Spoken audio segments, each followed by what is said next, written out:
So I was looking at getting, well, I have a grapple for my tractor. It was on an old tractor. I had the hydraulics hooked up. I haven't hooked up the hydraulics on this because it's a Yanmar. It uses like British pipe thread, and I haven't gone through what I have to go through to buy everything and hook it up. But I have a bunch of logs to move, so I was like, well, I'll just get one of those, manual grapples. I shopped around. It seems like you can get for the 36-inch size, so size to size, it seems like you can get a 36-inch one for maybe 125 bucks. But from what I see, the rating is 3,300 pounds, and they weigh their shipped weight, because I didn't get one, is like 45 to 50 pounds depending on the brand. There's another brand that's like 200, that I think it was 51 pounds. But I found this one brand that spec'd, instead of 8mm steel, it spec'd 10mm steel. It had like a 6,000 pound rating or something. So I bought that one, and it did cost 200, maybe it was even like $206 or something. Hotyell, I think, was the brand. But it spec'd a heavier weight. So the actual weight is 61 pounds, 7 ounces, probably a pound or two for packaging. So we'll just call it 60 pounds. And I wanted to put that thing together and see how rugged it seemed. So it's heavy enough. Get the scale out of the way. And obviously that's a finished product. It came some assembly required, and this one did come on a swivel. I know I've looked at it a little bit. Some people are against the swivel, some people are for it, but for my particular use, which is going to be picking up logs and either putting them down or putting them down on a stump that I use to do cuts for these chainsaw comparisons, I want a swivel. So it comes with a swivel. That's nice. And then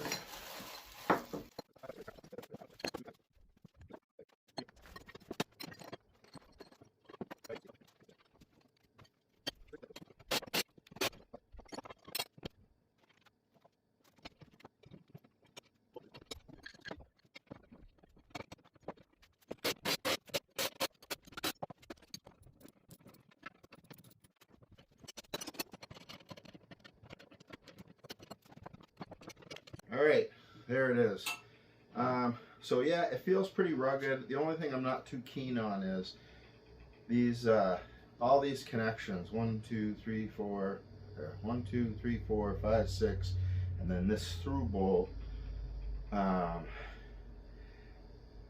They're supporting bolts, but they're also, there's the parts move through here, and normally you would see like a shoulder bolt, and then you could only go so far so that you could tighten the bolt fully, but that you would have the slack that you need for the parts to move freely. So this isn't like that. So it's just depending on the locks, and for you to not tighten it fully, and then for the locks to keep the bolt from backing off, but it's not tight. It can't be tight, or these joints won't flex. So that's everything else. It feels pretty rugged, but that thing that I just mentioned, I'm not a big fan of. But there it is, and yeah, maybe we'll see what the actual finished product weight is. It's not light, I'll tell you that.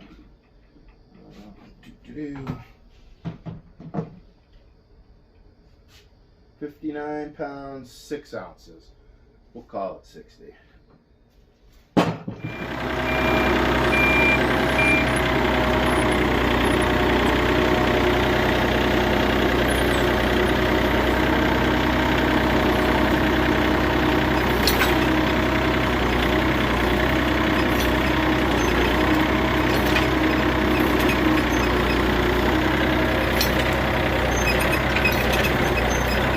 Well, I thought they would spread on their own. That doesn't look promising. guess I'll have to spread the jaws myself.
That wasn't what I was hoping for either.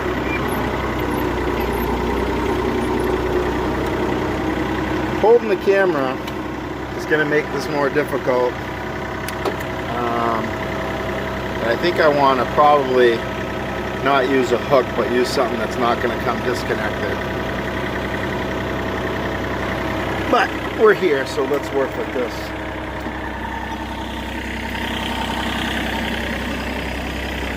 I'm just going to pull that up to here. All right.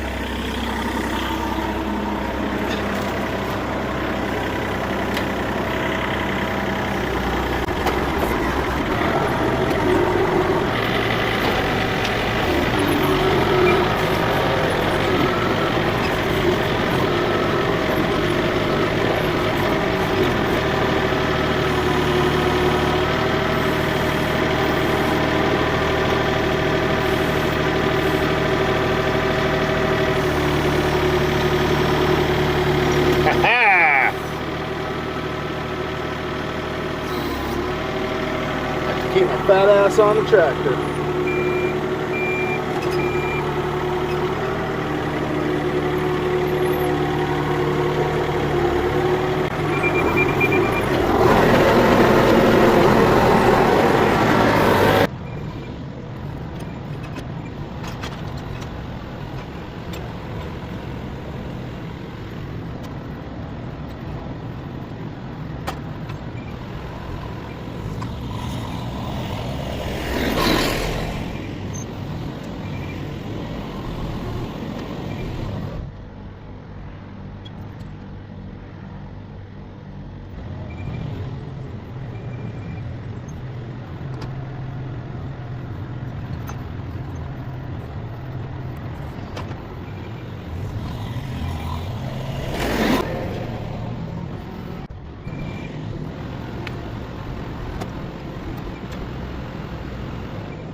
Alright, so here's where we're at.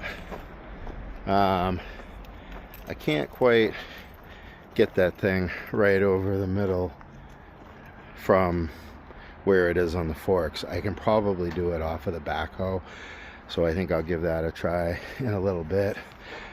Not because I can't, because I can pull this trailer out and get at it from the other side, but I just kind of want to see what it'll do with the backhoe for some of the harder to reach stuff, kind of test the limits of the capabilities. So I was able to get the last couple ones off without having to get out of the bucket, and I kind of push it down.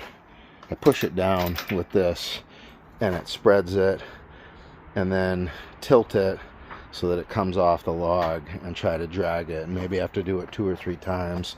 But I was able to do that without having to get out of the bucket. So I am thinking I'm going to try to rig something up a little bit less hokey than this, and again, maybe some kind of what's the word I'm looking for, something like this, like a shackle, but here where I can hook right up to a shackle directly and I don't have to worry about it falling off. There is probably more chance of breaking it that way, but I think there's more chance of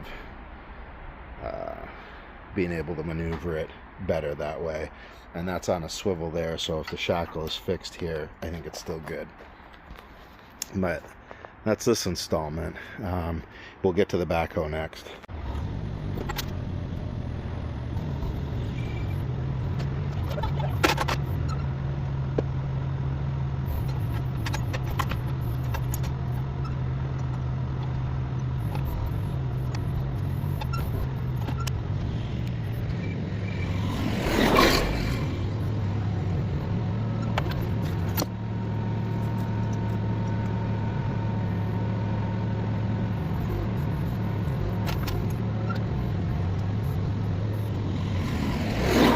We're going to try to unload this thing onto that stump.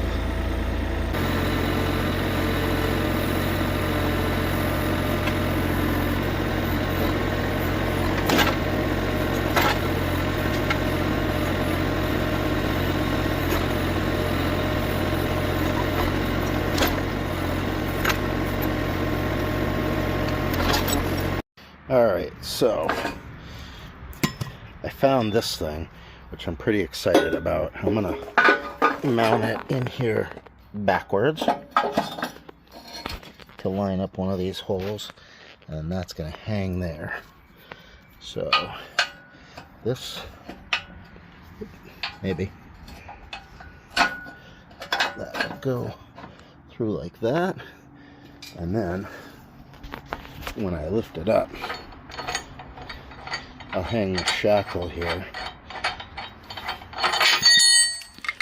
from that back like that, and that grapple hook will be locked in, and I think that'll help me make it a lot more maneuverable. Not sure if I want to leave the forks on or not.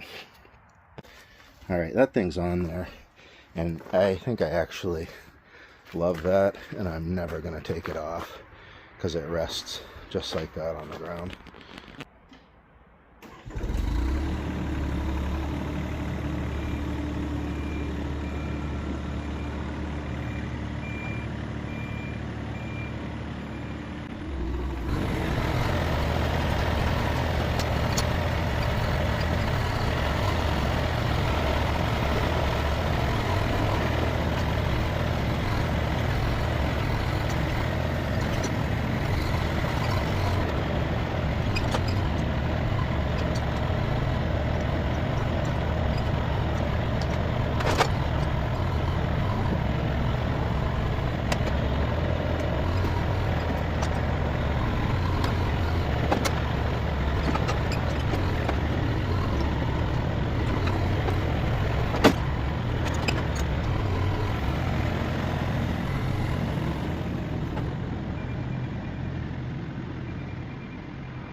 Alright, so that's way better with it attached so that it can't come off. And you saw it a little bit when I was trying to move the log, but it's the same technique. Like when I go to take this off the log, when I put it down, I squash it, and then I kind of pivot sideways and they come up. Sometimes it takes a few tries. I'll probably get better at it, but eventually I can get it sideways and up and then lift it, and I'm able to get it off the log. So it sounds dumb, but I like being able to do it all without having to get in and out of the tractor 50 times. And I would get these, but I got to move the trailer again, and I got this other trailer hooked up and stuff going on, so we'll get to this probably tomorrow. But I wanted to show you. I'm pretty happy about it, having that way to hook it up, and I'm probably going to weld a loop or something on the back of that bucket so that I can do the same thing from the backhoe with it, and then I can reach a lot further. Alright, so I attached them on the front of the forks instead of the back, so we'll see how that goes.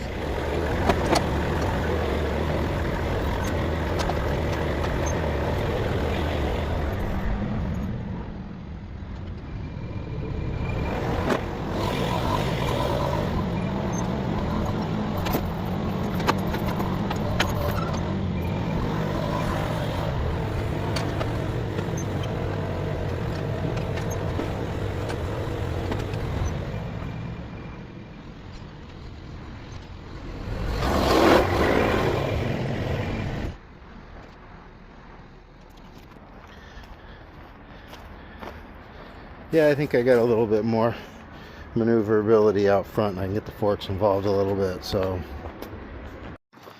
the one last thing I wanted to say about this was, even though the steel is nice and thick, these things here, these tubes that are a big part of how this is constructed and its rigidity, these are made of very thin metal, and you can see it's actually been damaged already, and I'll probably wind up replacing them with thicker steel.